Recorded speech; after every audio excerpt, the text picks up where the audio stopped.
saudar os irmãos com a paz do Senhor. Quer dizer que foi uma oportunidade muito boa que nós temos proposto de fazer, colocar o tema de volta depois do almoço. Porque eu tenho certeza que ninguém vai dormir. É um tempo que a fé toda noite vai depender de ninguém dormir. Vai estar todo mundo acordado com os olhos esbugalhados, quando a gente começar a desenvolver esse problema. Traumatizado, você vai dizer. Exatamente. E eu tive a oportunidade única, né, de tratar desses dois pensadores, tanto o Santo Agostinho como o Paulo Plato. Pela graça do Senhor, eu tive a oportunidade na universidade de ter uma bolsa de vídeo para pesquisar o nome do Agostinho. Só que não foi especificamente sobre o Paulo. Eu estava estudando lá sobre a questão da Trindade, sua relação com a filosofia dele. Especificamente com o aspecto da metafísica dele. Qual a importância da noção de ser de Agostinho? Qual a importância que a Trindade tinha para a noção de ser, que é o Agostinho? O ser humano, quanto composto do corpo, do homem e espírito, e qual seria a relação dele com a Trindade? O Paulo Plato é um filósofo que já me ajudou bastante, assim, porque a primeira vez que eu vi o problema do mal ser anunciado pelos ateus foi aquele negócio que você passar assim à noite. Caramba, como é que Deus pode criar tudo e o mal? E Deus e o mal? Eu passei a noite realmente pensando, batendo na cabeça. Eu passei bastante tempo lendo autores para tentar entender qual é a relação de Deus com o mal. Porque eu vi vários autores tratando da perspectiva, principalmente indeterminista, que a gente vai ver já já.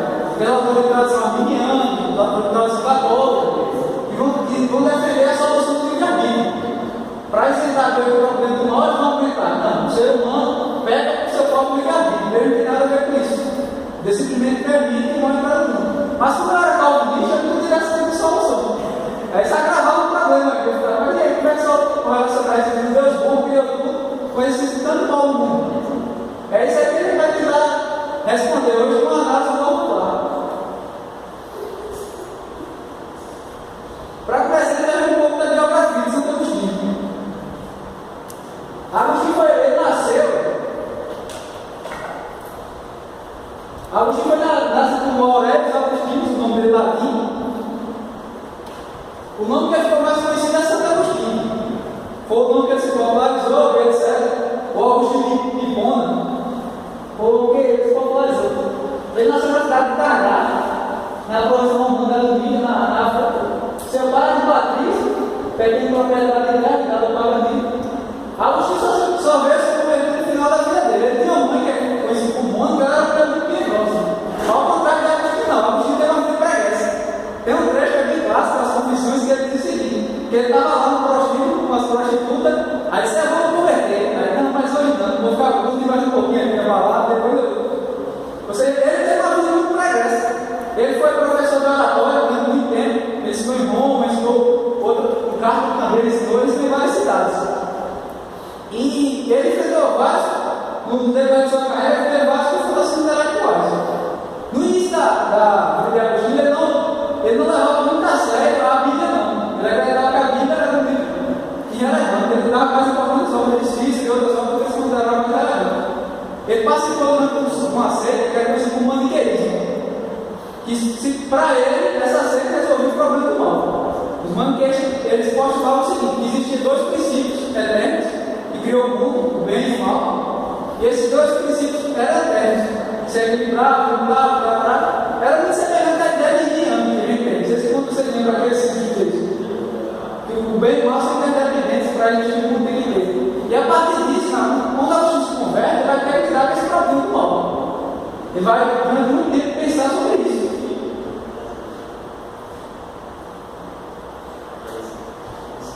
Aqui é uma citação resumindo um pouco da importância que Agostinho teve. Por quê? Porque Agostinho não é somente admirado por nós, evangélicos.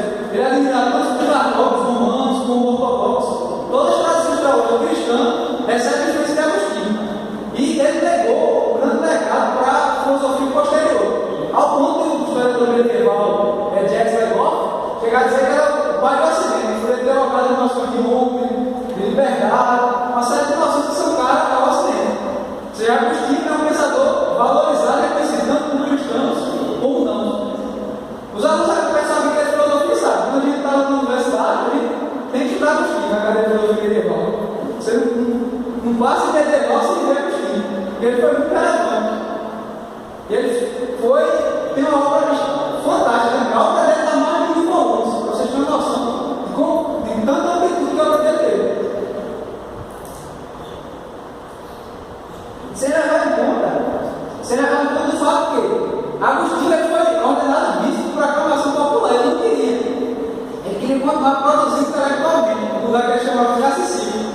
mas ele não pôde, justamente porque forçaram a ele ser vice da cidade. Aclamaram, não, você vai ser vice, ele não queria, não quero, você vai ser vice.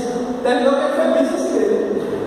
E ele não queria, mas a partir do momento que ele assumiu a prerrogativa, ele foi, fez, foi um dos que mais destacou na cidade, ele se dedicava dele. Mas mesmo assim não parou para, mesmo assim, a sua obra intelectual, a produção. Ele continuava produzindo, mesmo depois da função de bispo, ele dos encargos, dos trabalhos que ele tinha executivo, ele continuou produzindo intelectualmente. Só que a proporção estava menor, ele não entende. Ele foi passar por todo dia algum problema. E naquela época, muitas vezes o bispo assumia a função de juiz na cidade, ele resolvia questões de cunho jurídico, etc., questões da população. O pastor naquela época, o bispo, tinha mais funções do que ele tem hoje. Então, ainda agravava a situação dele. Até eu me pergunto como ele conseguiu produzir tanto.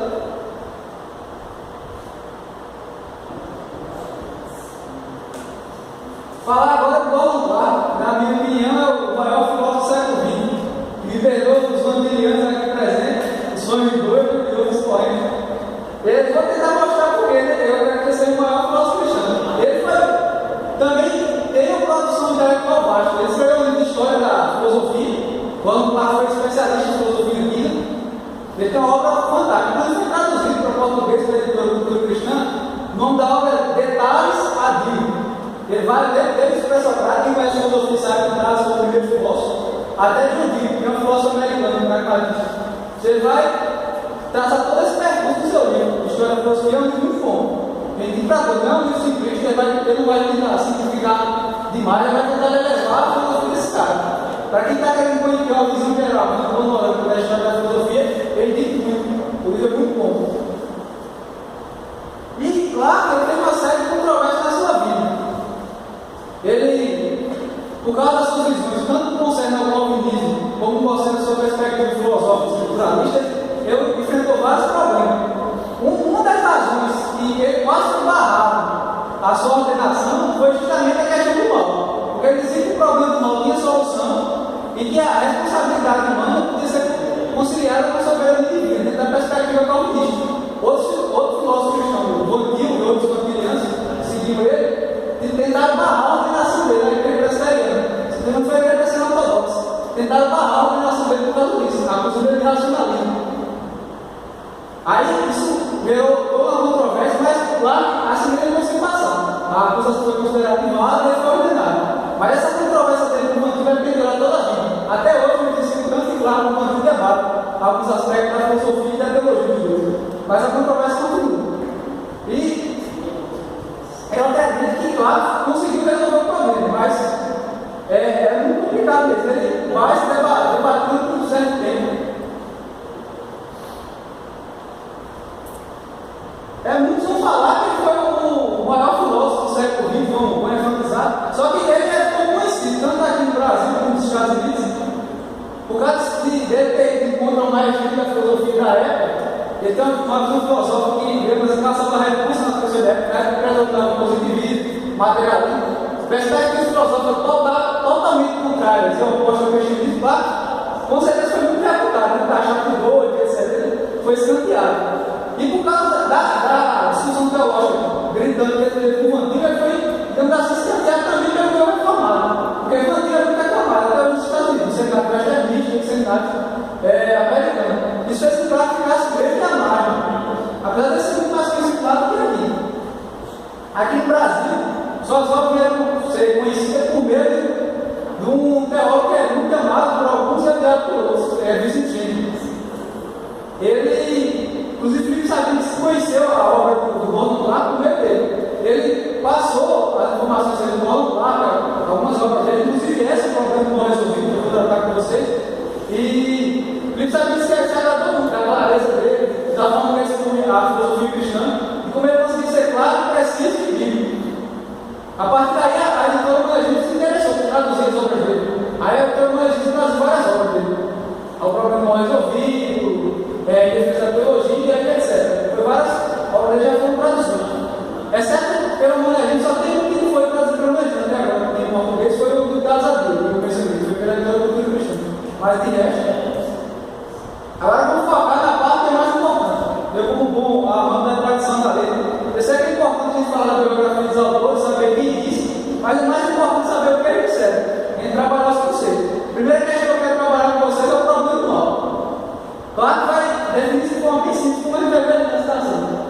vai dizer, ó, o problema do mal, conforme isso é habitualmente considerado, é realmente simples.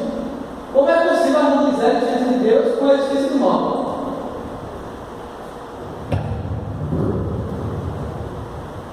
Isso aí é uma questão de analisar, né? Como você vai harmonizar a existência de Deus bom, que criou tudo, com a existência do mal? É um problema bem simples. Claro, para ilustrar esse ponto, eles têm uma ilustração bem interessante. Eles citam, por exemplo, um agente soviético, que, segundo ele, descobriu um método que é possível ele pegar todos os ossos de uma pessoa sem matá-la. Aí ele dá a pergunta: como é que Deus bom pode criar um universo e perguntar as coisas? Um agente soviético pega todos os ossos de uma pessoa. Então, como conciliar essa existência de Deus bom, que cria tudo, a existência de Deus cristão, com a existência de tanto mal no mundo? Como a morte de nossos parentes, como a gente estudando nas catástrofes, crianças que morrem de fome, etc. Toda essa série de catástrofes. Outra formulação do problema do mal é que vocês estão vendo aí. Agora, só que de uma forma mais formal, né? De forma de silogismo. A primeira premissa é a seguinte: o Deus cristão é todo poderoso e todo amoroso. Se ele é todo poderoso, então é capaz de acabar com todo o mal. Se ele é todo amoroso, então deseja acabar com todo o mal. Mas o mal não existe. Portanto, Deus cristão não existe. Como você pode perceber esse silogismo aí, ele vai tentar negar a implicação lógica. Através de uma raciocínio dedutivo, ele vai tentar negar a existência de Deus. Porque ele vai responder: não, mas se Deus é bom, ele vai querer acabar com todo o mal. Se ele é amoroso, ele tem que acabar com todo o mal. Então, e o mal existe no mundo. Então, se o mal existe no mundo, também ele pode existir. Ou uma coisa ou outra, eles vão tentar colocar. Porque, por exemplo, se Deus é onipotente, se é onipotente, ele pode acabar com o mal. Alguns vão tentar sair desse dilema negando a onipotência divina, dizendo que Deus é onipotente. Outros vão tentar negar a onisciência divina para sair desse dilema. O pessoal fez uma fé, vai ser que Deus não sabe o futuro, com certeza. Você vai ver várias tentativas de solucionar esse problema. Outros vão negar que Deus é infinito, vão defender uma visão de Deus infinito para tentar solucionar o problema. Mas o foco de questão aqui para a gente é a visão do cristão. Partindo da visão do cristão, não tem como você aceitar nenhuma dessas soluções. A gente tem que aceitar que Deus é onipotente, ele pode tudo, ele é onisciente, e mesmo assim não existe no mundo. Não tem como a gente fugir disso, a gente tem que encarar o problema de frente. E uma coisa que o Clark diz, eu acho muito relevante, que um dos problemas dessa discussão que concerne ao mal, que concerne à liberdade do ser humano, que concerne ao determinismo, é a falta de clareza, de precisão dos termos. Você está discutindo com uma pessoa livre-arbítrio, mas nem a pessoa sabe que ela entende o livre-arbítrio muito menos você. Aí fica discutindo lá, está gravando: não, você tem que aceitar o livre-arbítrio. Não, o livre-arbítrio não existe. Eu acho engraçado a reação que algumas pessoas têm, porque todos sabem que eu sou calvinista. Aí quando eu digo na construção do velho externista, tem um capítulo que está no livre-arbítrio, mas peraí, que não é calvinista? Como é que está calvinista e acredita no livre-arbítrio? Só que a gente para entender o seguinte: cada autor pode dar um significado diferente da palavra. Os calvinistas dão um significado do livre-arbítrio que é diferente dos arminianos, mesmo utilizando o mesmo termo. Aí se causa uma confusão gigante. Eu já várias vezes vi os calvinistas dizendo: não, o calvinista abora qualquer forma de livre-arbítrio. Só que ele não conhece a própria tradição teológica, porque a confusão está lá, fala sobre o livre-arbítrio, bem claro. Tem um capítulo sobre o livre-arbítrio. Tem a importância de saber: peraí, mas o que é que a opção tem que dizer calvinista? O que é que os calvinistas têm com o livre-arbítrio? O que é que outras correntes teológicas têm com o livre-arbítrio? É importante a gente delimitar o que cada conceito quer dizer para que não haja confusão no debate. Então, ela disse que essa foi a maior lição que Sócrates nos legou. Ou seja, definir claramente as coisas são para que as pessoas no diálogo, no debate, possam se compreender mutuamente. Senão, vira uma confusão. Como vocês podem ver, eu só vou focar dois aspectos da filosofia de Agostinho, porque o tratamento que ele dá no mal é muito exaustivo, não tem como eu abarcar tudo.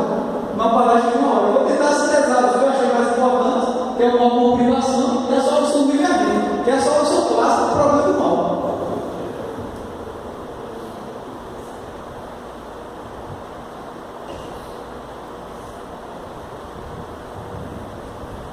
Essa questão do mal como privação vai surgir para Agostinho tentar responder essa pergunta.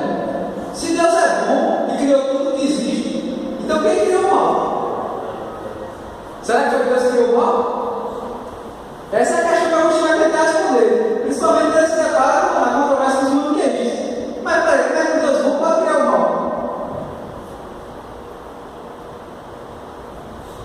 Agostinho vai tentar argumentar o seguinte: ele vai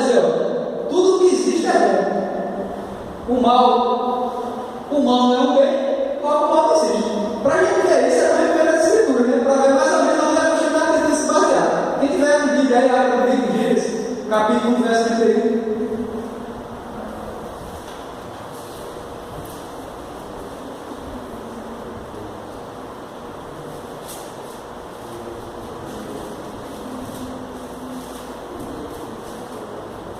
Ele diz o seguinte: Deus viu tudo quanto fizeram era muito bom, e foi a tarde e a manhã do sexto dia. Esse relato aqui é quando Deus conclui toda a criação. Aí no verso 31, aqui que eu converso no capítulo 1, Deus vai dizer que tudo que ele criou era bom. Então a gente vai pegar essa premissa e também colocar a premissa de Platão, que ele aqui, de ver toda coisa que existe. Toda existência é boa, para que não existência eu vou explicar. Mas é basicamente isso. Se tudo que Deus criou é bom, tudo que existe é um bem. O mal não é um bem, logo o mal não existe. Mas peraí, que já eu costumo dizer isso. Como assim o mal não existe? É que tem isso não tem essa baixa, não tem a vivência. Como assim o mal não existe?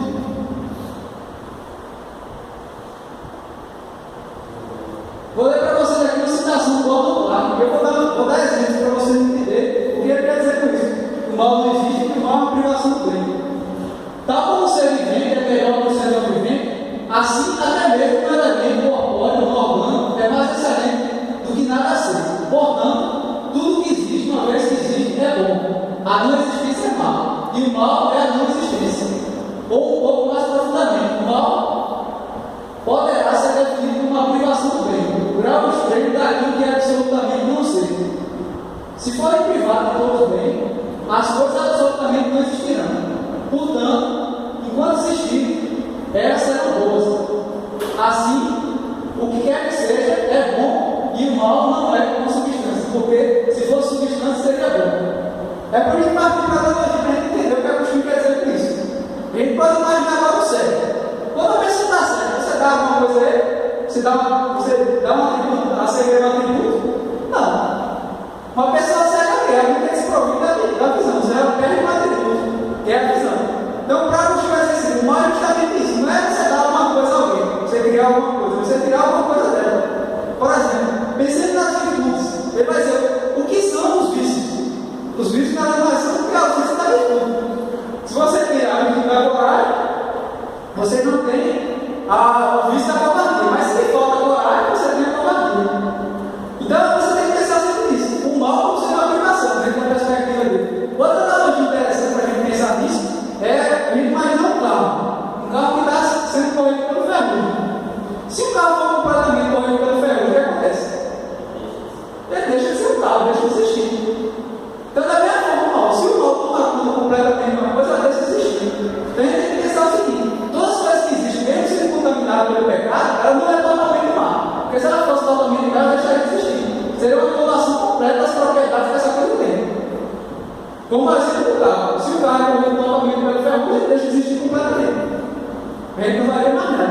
Então, a partir daí, a gente vai responder que o mal não existe. Ele não existe como? Justamente porque é a ausência do atributo. É a ausência da bondade. Outra forma para a gente pensar isso também é a gente pensar na nossa bíblica de pecado. O que é o pecado segundo a Bíblia? A falta de conformidade com a lei de Deus. Ou como João coloca, é qualquer transgressão à lei de Deus. Então, ou seja, você só consegue o mal com relação ao padrão bom. Você sempre, para pensar no mal, você tem que pensar no mal em relação ao bem. Para ilustrar isso, você pode pensar no exemplo de uma lei de trânsito. Por exemplo, vamos dizer que eu estabeleci uma lei de trânsito que todas as motos dessa rua têm que passar 80 por hora. É possível a gente imaginar que todo mundo cumpra essa lei.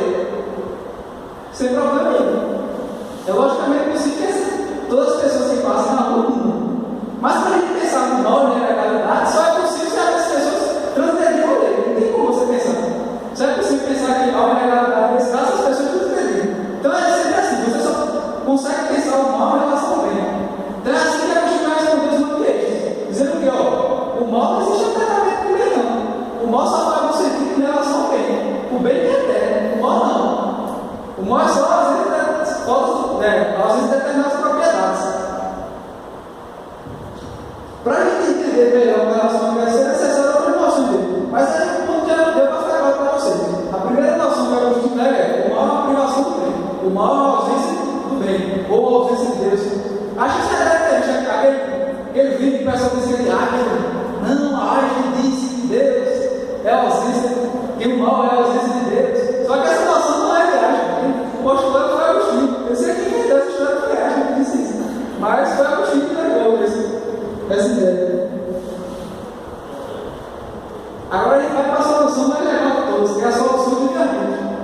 Porque essa questão do mal com privação, ela só resolve o problema de um aspecto.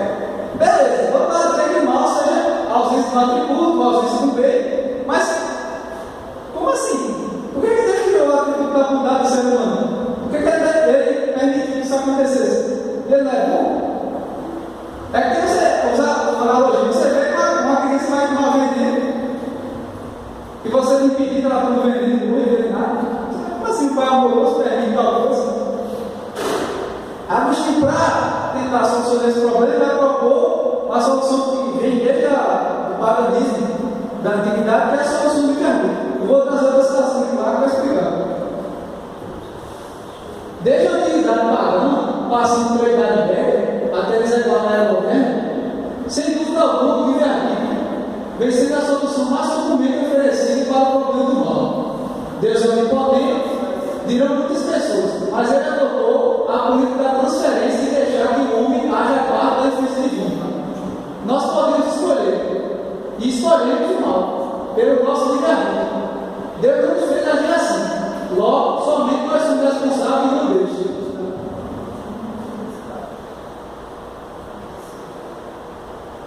Percebe aí? O livre-arbítrio, ele surge com essa preocupação de quê? Tirar a culpa do pecado e da origem do mal de Deus. Com a ideia da política da transferência de Deus, leva tudo para o ser humano. Agostinho também vai argumentar que o livre-arbítrio em si é um bem, ele não é um mal. Lembra que a gente viu antes? Tudo que existe é um bem.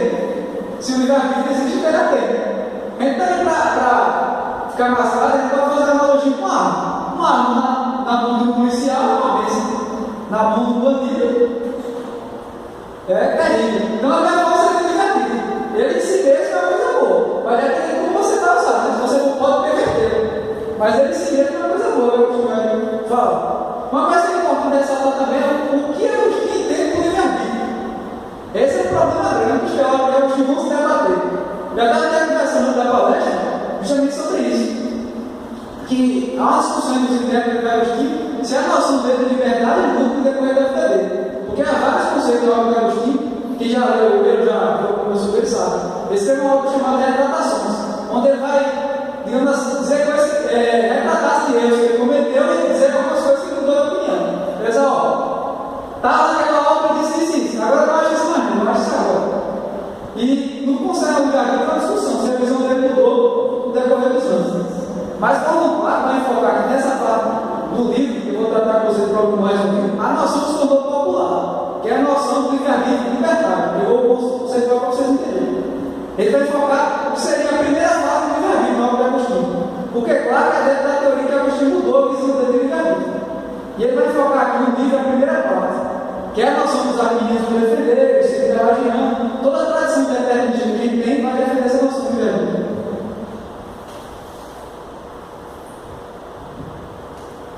Antes de chegar nela, ela vai trazer alguns questionamentos. Ele vai dizer o seguinte: essa teoria de livre-arbítrio deve ser agora examinada criteriosamente. É uma teoria satisfatória? Teria os proponentes um conceito ambíguo ao seu termo principal? E se ela for verdadeira, será que o livre-arbítrio solucionaria o problema do mal? Claro que está dando alguns questionamentos que concernem a teoria da Agostinho. Beleza, mesmo supomos que o livre-arbítrio é verdadeiro. Será que eles resolveram o problema? Ele também vai questionar, né, a questão da precisão. Porque ele vai dizer, ó, há uma discussão com relação ao fato do livre-arbítrio, mas pouca definição. Ele vai citar dois exemplos na história. Primeiro, o Agostinho, não define canto nenhum do livre-arbítrio. Vai tentar inferir na obra dele. Outro exemplo clássico é o John Gil. No caso de Deus pela verdade, John Gil, para quem sabe, foi um teólogo puritano, um pastor. Ele era batista. E ele escreveu uma obra onde ele vai defender a veracidade do calvinismo. Ele vai argumentar e defender o calvinismo. Só que ele fala em vários momentos desse livro sobre a liberdade, o conceito de liberdade, tentando correlacionar com Deus. Só que em nenhum momento ele define livre-arbítrio. Ele termina o livro dizendo que a liberdade e a determinação divina são conciliadas. Ele diria que a liberdade e a determinação termina o livro sem definir. Esse aqui. E a gente está pensando que não é de pessoas comuns, pessoas sem erudição, não. John Gil é um grande teólogo, ele escreveu a obra dele é imensa. Mas a gente pensa o seguinte: muitas vezes, até alguns teólogos, é muito como é que eles, por falta de quê? Parece que nós temos. Define claramente o que eles querem dizer. Agora vamos para a definição de livre-arbítrio que Agostinho criou quando era jovem e lá para questionar. O livre-arbítrio tem sido definido como a mesma capacidade, sob dadas circunstâncias, de escolher um dos dois cursos de ação. Nenhuma força antecedente determina a escolha. A despeito de motivos ou inclinações de alguém ou de qualquer indução aparente capaz de mover em certa direção. Tal pessoa pode considerar então todas elas e fazer o contrário. Ou seja, o livre-arbítrio é a capacidade que você tem de fazer qualquer escolha que você quiser. Por exemplo, vamos partir por exemplo.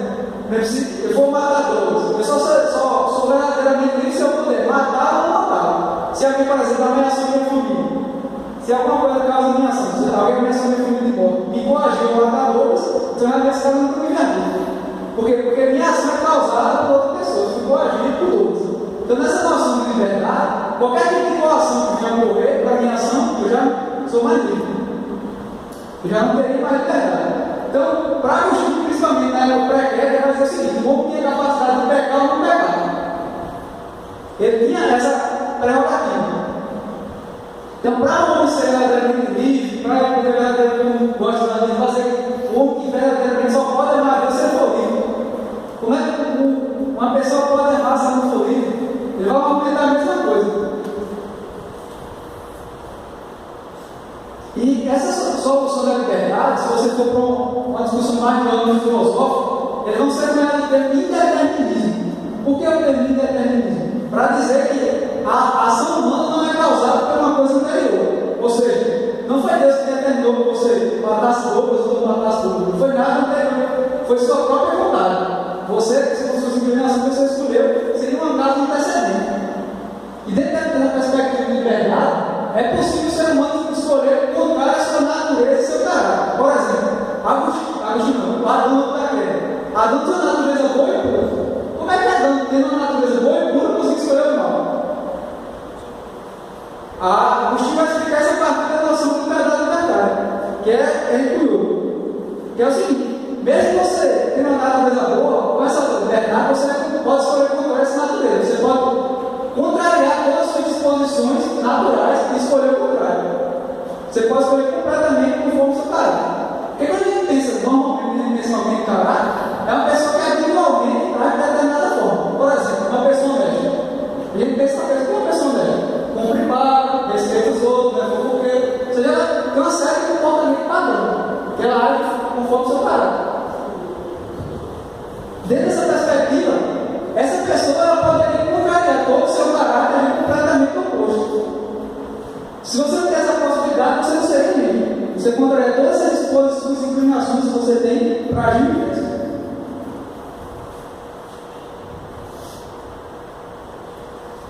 Vamos trabalhar agora. Vamos pressupor que essa teoria é verdadeira. Supondo que ela fosse verdadeira, será que ela resolveu o problema do mal?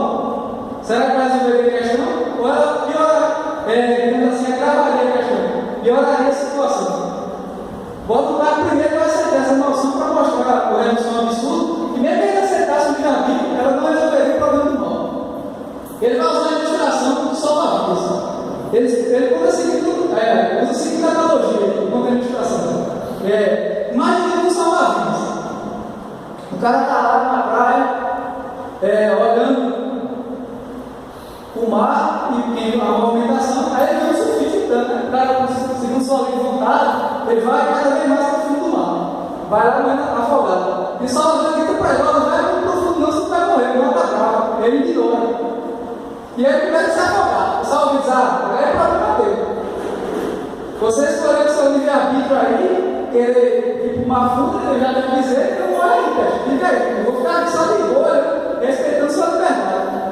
Então, quando você pensa nisso, peraí, o salva-vidas está correndo de fazer isso? Ele pode permitir que a pessoa se afogue no seu livre-arbítrio sem interferir? Ou ele seria culpado da omissão? Ou seja, se ele permitisse que o cara não vai afogar, ele seria claramente culpado da omissão. Então ele mesmo assim seria culpado.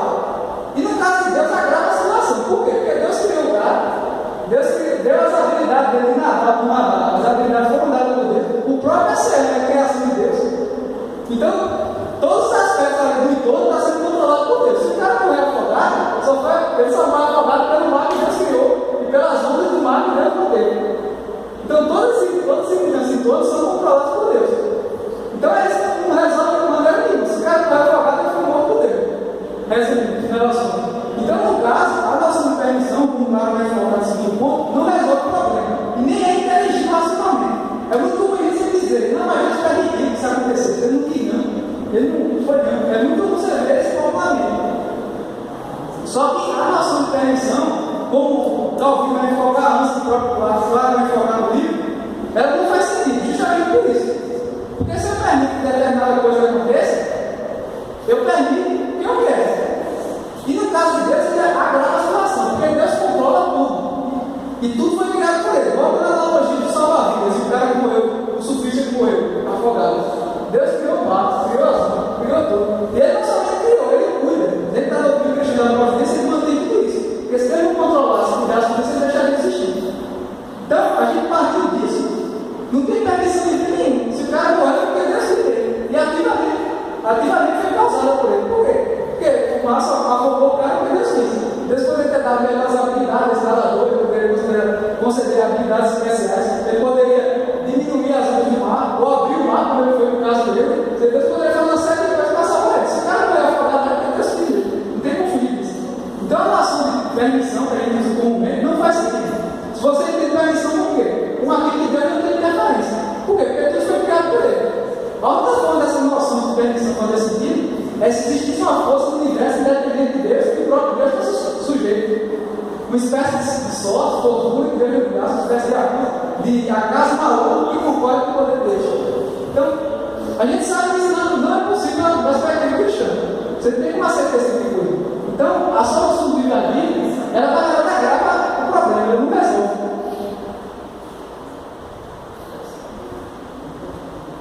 Vou falar agora os problemas que o Flávio vai falar. O livre-arbítrio é compatível com a onisciência de Deus, com a noção de Deus sabe de tudo?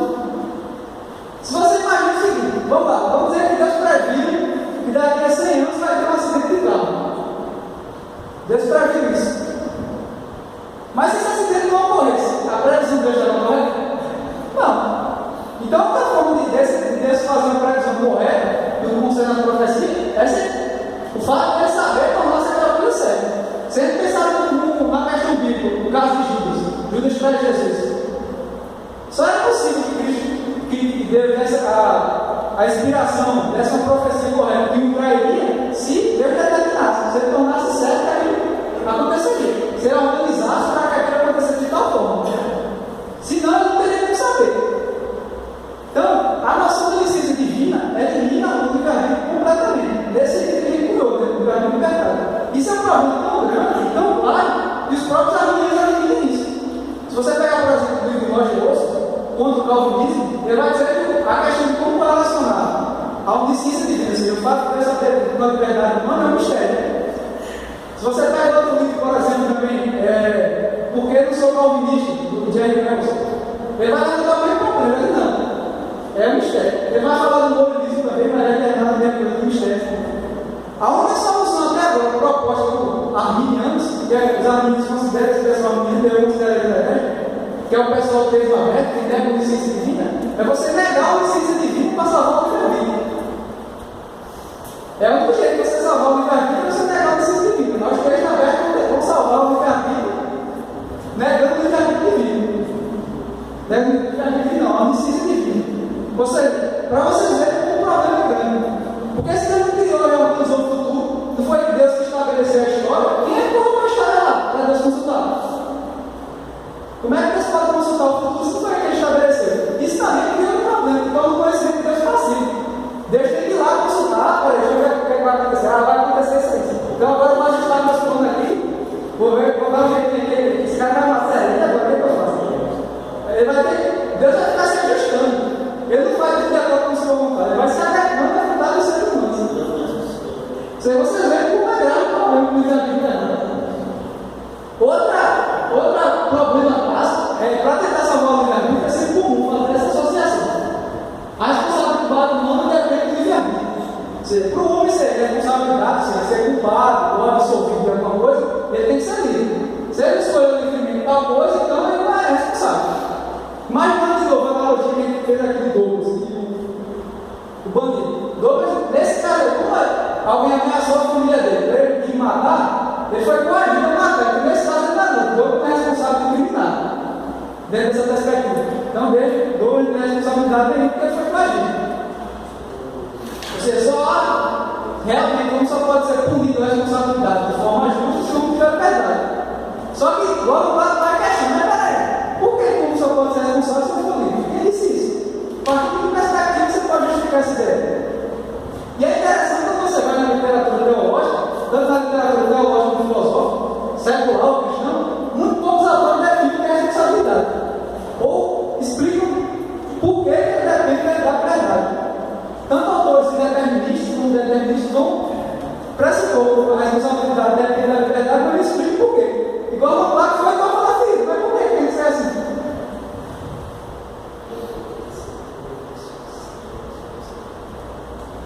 Eu achei interessante, né? Porque eu não sou calvinista, já é o Elson, é que ele vai tentar tratar essa objeção. Só que ele se enrola de uma forma que chega a ser engraçado. Ele, no final da resposta dele, mas ó, é impossível você provar que a responsabilidade depende da verdade. Para ele, isso é uma intuição moral básica. É o que a gente sabe, mas não tem que provar. Mas na frente eu vou tratar disso, de outro argumento do próprio livre-arbítrio, que é, chegou nele agora, sabemos intuitivamente e tem livre-arbítrio. Ele vai dizer assim, da mesma forma que a gente sabe intuitivamente, vou definir intuição aqui para ficar claro para você. Intuição na filosofia é um conhecimento que você tem sem mediação. Mas como assim conhecimento sem mediação? Sem mediação dos seus sentidos, se você não conheceu intuitivamente, você não tocou, viu, cheirou, nem você conheceu racionalmente, como a gente aprende cálculo matemática, usando a razão. Aquela intuição é um conhecimento que você não aprendeu por nenhum das duas vias. Você tem, mas não aprendeu das duas vezes. Você aprendeu diretamente, mas não tem nenhuma dessas duas vias. Então, a partir dessa noção de intuição, a gente sabe intuitivamente que ele faz isso na vida. Ele vai dizer, mas como assim ele pode provar isso? Mas não, a gente pode imaginar, quando eu escolhi vir para essa palestra hoje, eu devo ter, será que é melhor ficar em casa comigo, assistindo aqui, ou vai levar para aquela palestra de filosofia chata, o pessoal fala um nome de termo difícil, nome de gente irrelevante, que fala de coisas abstratas, se você vai deliberar sobre essas coisas.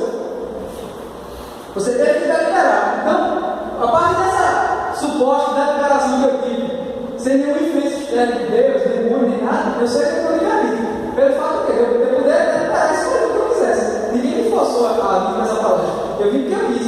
Pelo menos eu acho que eu não veio aqui. Não sei se alguém foi forçado aqui. Então, o 4 vai levantar o problema. Mas será mesmo que ele sabe intuitivamente que a gente tem livre-arbítrio? Será mesmo que a gente sabe disso? Ou a gente não sabe disso? A gente não sabe que nossas atitudes são determinadas e por isso a gente afirma isso. Vou deixar essa questão lá. Será que a gente sabe ou a gente não sabe que nossas ações são determinadas por Deus? Será que é intuição ou é aqueles ignorância? A gente não sabe determinada coisa e agora a gente afirma. Vou contar, mas na frente a gente volta nisso.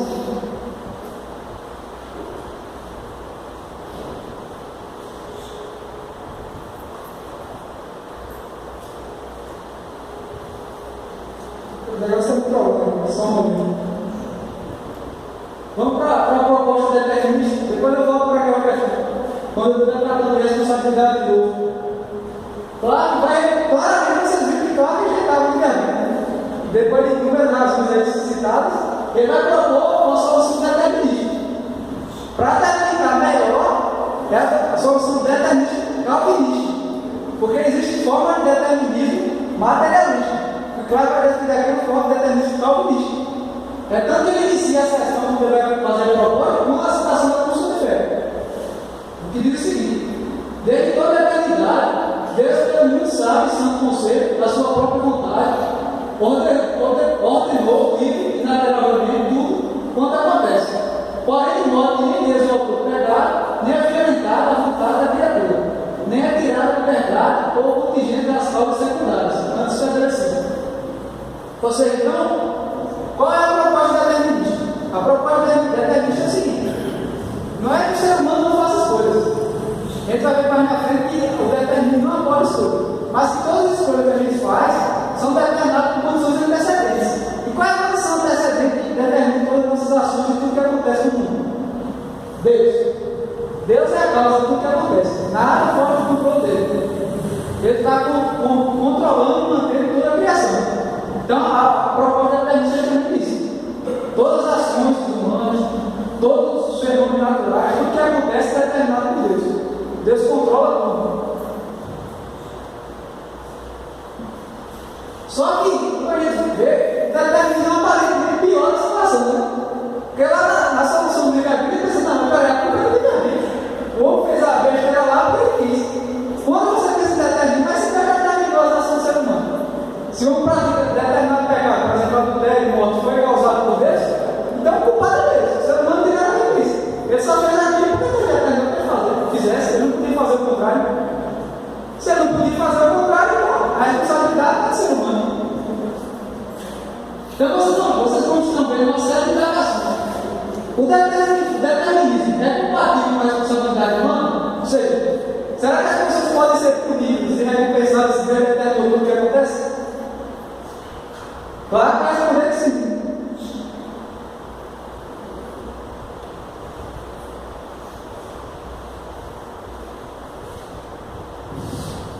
Ele diz o seguinte: vamos então definir o termo dizendo que alguém é responsável se puder ser recompensado ou punido de modo justo pelos seus feitos. Isso implica que tem que prestar contas a alguém. Responsabilidade pressupõe a existência de uma autoridade superior, que tanto recompensa como pune. A autoridade máxima é Deus. Portanto, responsabilidade inhumanada depende do poder e da autoridade de Deus. Você percebe a diferença da definição de responsabilidade que determinista, que com relação à responsabilidade da liberdade com a definição de lado. Porque ela vai dizer o seguinte, ó, responsabilidade do cristão você tem que prestar conta de algo feito. Por exemplo, se eu agora praticasse o crime aqui, eu tirasse uma cela, eu sou responsável por quê? Eu vou ter que prestar conta ao juiz, tenho que prestar conta ao Estado brasileiro, eu estou sob uma série de regras que eu tenho que respeitar. Aí claro que vai pedir esse negócio. Mas você tem que pensar a autoridade máxima é Deus. Então por que eu sou responsável? Porque eu vou ter que prestar conta dos meus atos a Deus. Então a responsabilidade não depende da liberdade. Mesmo que tivesse liberdade, se Deus não fosse julgar a gente, se o cristão não fosse ser chamado para o tribunal dele, ele não seria responsável. Então, o que claro vai mostrar aqui é que os dois conceitos não estão interrelacionados. Liberdade e responsabilidade não são independentes, não dependem mutuamente. São duas coisas distintas. Por quê? Responsabilidade é você prestar conta de algo a alguém. No caso da gente, prestar conta dos nossos atos a Deus. Então, pensando nisso, a gente é responsável porque a gente vai ter que prestar conta dos nossos atos a Deus. Ficou claro para vocês? Aparentemente sim, estou vendo a cara feliz um pouco. Se ficou, depois você pergunta. Mas a gente diz, beleza, responsabilidade desse negócio aí que tu dissesse. Mas será que seria justo Deus punir o ser humano por algo que ele previamente determinou antes que o mundo existisse? Ele nem me consultou se eu queria fazer isso ou não. Será que seria justo Deus punir? Claro, mas é que sim, e que a Bíblia responde afirmativamente. As Escrituras respondem na afirmativa, explicam o porquê.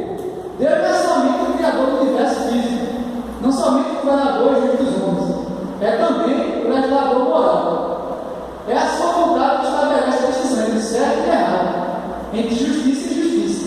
É a sua vontade que prescreve as normas para a justa conduta. Para explicar esse ponto, eu vou usar uma ilustração do meu dia a dia. Volto para a universidade e trabalho com Mateus. E é muito comum na argumentação da terra, só um momento, fala com um tom aqui, ele está pequeno. É muito comum, quando você está tratando da literatura de Mateus, vocês questionarem isso. Mas como é que Deus bom pode permitir o mal no mundo? Se há tanto mal no mundo, como é que existe esse Deus bom cristão? Só que a gente para analisar o seguinte, né? Mas peraí, como é que eu sei que uma coisa é boa e que uma coisa é ruim? Por exemplo, no Brasil, como eu sei que uma coisa é crime e que uma coisa não é crime? Porque a gente pode levar para a Constituição, né? A Constituição, que delimita, que diz o que é e o que não é crime. Se a gente pensar na hora do nome da igreja, como eu sei que uma coisa é pecado ou não? Ele tem a Bíblia, tem um padrão de Deus que diz que é certo e errado. Agora vamos pensar no nosso coleguinha dele. Mateus, como é que você sabe que é bom e que é ruim? Qual é o padrão que você usa? Nenhum. Até não tem padrão nenhum. Então, primeiro começa para Mateus não nem sequer formula essa objeção.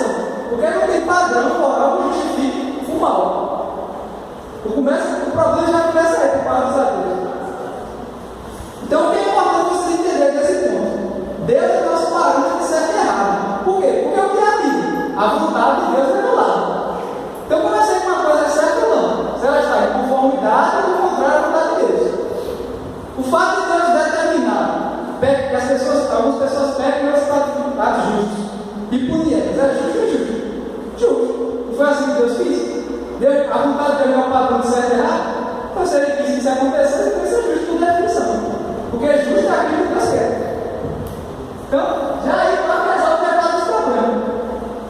O pessoal arminiano deve ficar chateado com essa solução dele, mas às vezes você vê que Deus é o padrão, se é errado, não tem problema. Deus é determinado, usar para as pessoas e assim mesmo por isso. Outra questão, o determinismo abole nossas escolhas, nossa livre-agência, nosso livre-arbítrio. Eu vou responder essa questão sim e não. Se você entende por liberdade, livre-arbítrio, escolha, aquilo que eu falei anteriormente, é a capacidade de escolher, livre de qualquer tipo de determinação, sim, quando esse sentido abole completamente. Mas se for um sentido compatibilista, que entende que a liberdade ela é compatível com a determinação, não.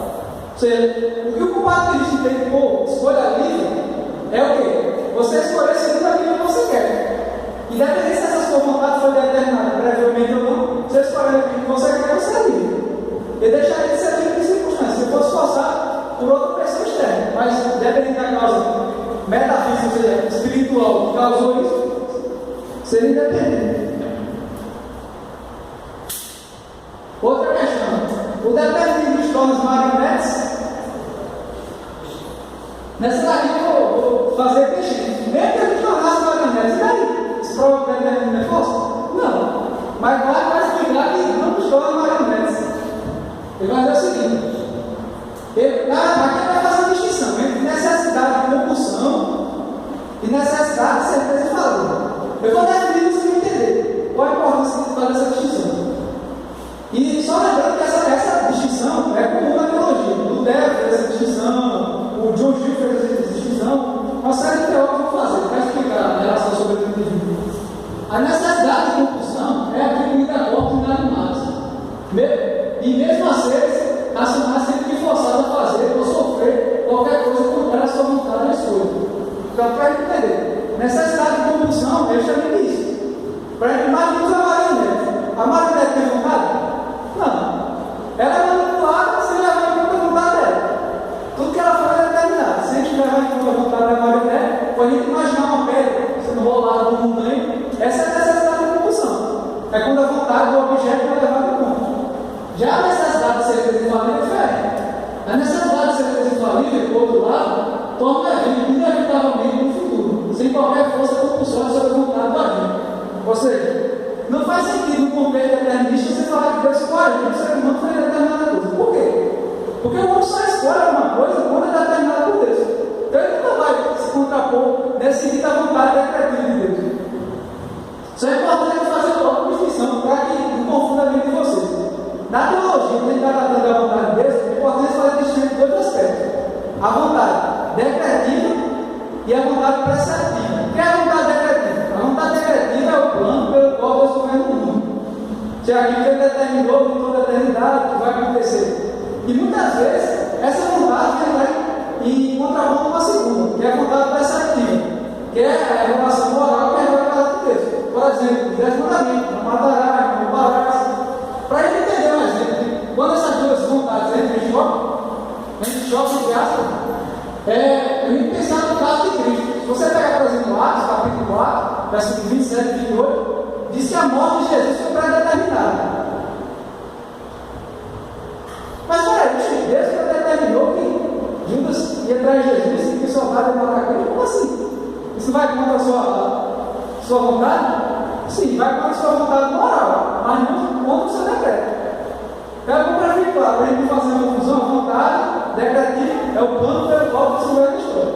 Vontade preceptiva ou preceitual, vontade moral, é a relação bíblica, moral foi dada por Deus, o 10 mandamentos, a lei civil e etc. Sim, para fechar o ponto, não nos torna marionete, porque o tipo de causou a ação da marionete é diferente do tipo de causou a ação que é da certeza infalível. Da certeza infalível é levada em conta a vontade da gente, como no caso do ser humano. A vontade do ser humano é incluída no decreto de Deus. Ela faz parte da cadeia causal. Já no caso da compulsão, não. A vontade do agente não é levada em conta. Outra questão também muito importante que o determinismo suscita é: o determinismo torna Deus o autor do pecado? Permita-se perguntar, entretanto, se a expressão causa do pecado é equivalente à expressão autor do pecado.